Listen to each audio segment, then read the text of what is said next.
E aí, pessoal, bora encarar um desafio? A gente vai tentar montar o quebra-cabeça gigante e super complexo que é o Brasil. E para isso, vamos usar uma lente poderosa, a geografia. Vamos entender as peças e como elas se encaixam para formar o país que a gente conhece. Essa citação, nossa, ela acerta em cheio na essência do Brasil, né? De um lado, uma riqueza natural que deixa o mundo de boca aberta, e do outro, um abismo social que, infelizmente, a gente sabe que ainda existe e é enorme. Então, a grande pergunta que fica é: como é que o estudo do espaço, do relevo, da população ajuda a gente a decifrar essa dualidade toda? A resposta, como a gente vai ver, está na geografia. Ela é a nossa chave. Certo. Então, qual vai ser o nosso roteiro? Primeiro, vamos olhar bem de perto para esses contrastes. Depois, vamos entender a geografia como uma ferramenta. Daí, a gente analisa o palco natural, o mosaico humano, conecta todas as peças e, no final, entende por que tudo isso é tão importante no nosso dia a dia. Vamos lá? Começando então pela peça mais evidente do nosso quebra-cabeça, os contrastes. Eles estão por todo lado, definindo a paisagem e a sociedade brasileira de um jeito muito forte.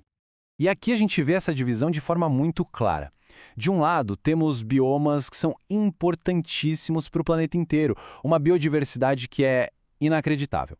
Do outro lado, a realidade de milhões de pessoas nos centros urbanos, lidando com desafios gigantescos de moradia, de infraestrutura. É o retrato do Brasil, um país de dois lados. Agora vamos para a segunda sessão, para entender a ferramenta que nos permite analisar tudo isso. E olha, a geografia vai muito além de decorar mapas e capitais, viu? Ela é uma ciência fundamental para a gente conseguir fazer uma análise crítica do mundo em que a gente vive. Para ficar mais fácil, vamos pensar nela em duas partes. A primeira é a geografia física. Pensa nela como se fosse o estudo das fundações, sabe? Do palco onde a vida acontece. Ela que explica o relevo, o clima, os rios, a base de tudo. E aí vem a geografia humana. Aqui, o foco são os atores que estão nesse palco, nós. É sobre como as sociedades se organizam, se movimentam, como constroem as cidades e, claro, como impactam o ambiente ao redor. Ok, agora que a gente já tem a ferramenta, vamos mergulhar na primeira grande peça do quebra-cabeça, as características físicas que moldam o território brasileiro. O relevo brasileiro é tipo uma dança bem lenta, que já dura milhões de anos. A gente não tem aquelas montanhas gigantescas como os Andes, porque as nossas estruturas são muito antigas. Já foram muito desgastadas pela erosão, pela chuva, pelo vento, e é justamente nesse relevo mais baixo e antigo que a gente encontra riquezas minerais e energéticas que são essenciais para a economia do país. Essa diversidade de relevo e clima cria uma verdadeira sinfonia natural. Cada bioma tem um ritmo diferente. A gente tem a biodiversidade incomparável da Amazônia, o Cerrado, que é a savana mais rica do mundo em espécies, a Mata Atlântica super ameaçada, todos eles são únicos e vitais. E quem é o maestro que rege essa sinfonia toda? É o clima. A posição do Brasil ali, pertinho da linha do Equador, junto com a variedade do relevo, cria uma diversidade climática impressionante. É por isso que no mesmo país a gente tem a floresta superúmida da Amazônia e o semiárido da Caatinga. Ok, a gente já entendeu o palco. Agora vamos focar na outra grande peça do quebra-cabeça. A história humana que se desenrolou em cima desse palco natural. Vamos falar de gente. E um ponto de virada fundamental na nossa história é a década de 1950. Foi ali, com a industrialização ganhando força, que a população começou a migrar em massa do campo para as cidades. Foi um movimento que transformou a cara do Brasil em pouquíssimo tempo.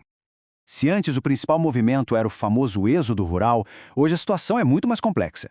As pessoas se movem entre as regiões para estudar, para procurar emprego, e o Brasil também se tornou um destino para migrantes de outros países.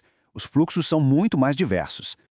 Só que esse crescimento urbano tão rápido e muitas vezes sem planejamento nenhum trouxe desafios enormes. A gente vê a tal da macrocefalia urbana, que é quando a população se concentra demais em pouquíssimas metrópoles. A gente vê a segregação socioespacial, que é a separação física entre bairros ricos e pobres. E, claro, o caos da mobilidade, que é uma realidade diária para milhões de pessoas. Chegamos ao momento da verdade. Agora a gente vai juntar as peças e ver como a geografia física e a geografia humana interagem. Como elas se misturam para formar esse Brasil tão complexo que a gente está analisando. E aqui está o pulo do gato. O ponto crucial é este. Não dá para entender a natureza sem pensar nas pessoas e não dá para entender a sociedade sem pensar no ambiente em que ela vive, As duas coisas estão totalmente amarradas. Um exemplo bem claro e, infelizmente, muito triste dessa conexão são os desastres urbanos. A chuva intensa é um fator físico, natural, mas a ocupação de áreas de risco, muitas vezes por falta de opção, é uma ação humana. A consequência trágica, como os deslizamentos, nasce exatamente no encontro desses dois fatores. Outro exemplo claro a gente vê no campo. A expansão do agronegócio, que é uma atividade econômica humana, leva diretamente ao desmatamento.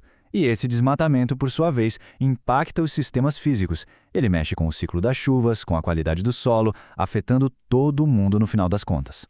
E para fechar a nossa análise, vamos entender por que tudo isso é tão relevante. Porque, sério, esse conhecimento vai muito, mas muito além de uma prova ou de um vestibular. E essa frase resume a ideia principal de tudo que a gente conversou. Conhecer a geografia do lugar onde se vive não é só para passar numa prova. É uma ferramenta poderosa para a gente exercer a nossa cidadania. Porque quando a gente compreende essas conexões todas, a gente consegue tomar decisões mais informadas, seja no voto, nas nossas escolhas de consumo ou no nosso engajamento na comunidade. É assim que a gente participa ativamente da construção de um país melhor. E assim, essa análise toda nos deixa com essa reflexão. Sabendo de tudo isso, como a gente pode agir para criar um desenvolvimento que seja mais justo e mais sustentável? A geografia nos dá o mapa do problema, mas a direção? A direção depende de todos nós. E aí, sentiu que aprendeu algo novo? Então, se sim, já sabe. Curte, comenta aqui embaixo se ficou alguma dúvida e compartilha com um amigo. Isso ajuda demais o nosso trabalho. Um abraço e até a próxima!